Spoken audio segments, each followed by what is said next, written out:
மக்களே, மூட்டு வலியா இருக்கா?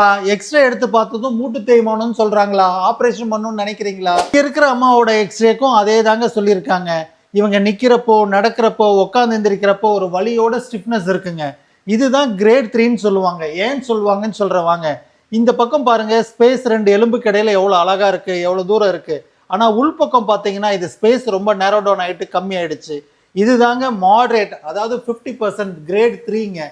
இது மாடரேட் லெவல்ல இருக்கிறப்போ இங்க இருக்கிற கார்டிலேஜ்ல ஸ்க்ளிரோசிஸ்ன்னு சொல்லுவாங்க, ஹார்டன் ஆயிடுங்க. இந்த இடத்துலலாம் வந்து ஆஸ்ட்ரோஃபைட்டோட growth, அந்த போன்ல நிறைய growth இருக்கும். அதனால தான் அவங்களுக்கு பெயின் வருங்க. இது மாதிரி இருக்கிறவங்களுக்கு ஸ்பேஸ் ஆல்ரெடி இருக்கு, ஃபுல் ரேஞ்ச் மடக்கி நீட்ட முடியுது. ஃபங்க்ஷனல் ஆக்டிவ் அவங்க டே டு டே லைஃப்ல தான் வலி இருக்குங்க. இவங்க தான் ரைட் கேண்டிடேட் ஃபார் எக்ஸசைஸுங்க. எக்ஸசைஸ் பண்ணிட்டு ஸ்ட்ரென்த் 3-4 மந்த்ஸ் வந்ததுக்கு அப்புறமா ரெகுலரா சைக்கிள் கொஞ்ச நாள் பண்றப்ப அந்த ஜாயிண்ட் கடையில லூப்ரிகேஷன் இன்க்ரீஸ் ஆயிட்டு லைஃப் லாங் வலி இல்லாம டீஜெனரேஷன் அதிகமாகாம தடுக்க முடியும். பெயின் இஸ் அ ஃப்ரெண்டுங்க. நல்லா ஸ்ட்ராங்கா இடிச்சுக்கிட்டா கூட 4 நாள் தேய்ச்சி விட்டதும் அதுவே ஹீல் ஆயிடுங்க. அடிக்கடி வலி வருது அப்படின்னா அந்த இடத்துல ஸ்ட்ரெஸ் ஆகுதுன்னு அர்த்தம். அதுக்கு அப்ரோப்ரியேட்டா மொபிலைஸ் பண்ணி ஸ்ட்ரென்தன் பண்றது மூலியமா ஷாக் அப்சார்ப்ஷன் எபிலிட்டியை மசில் கொஞ்சம் பார்ட்டிசிபேட் பண்றதுனால வலி இல்லாம இருக்க முடியும். இது அதிகமாக விடுறவங்களுக்கு தான் மடக்கி நீட்டுறது சிரமமா இருக்கும், கால் மடங்கின மாதிரி நடப்பாங்க.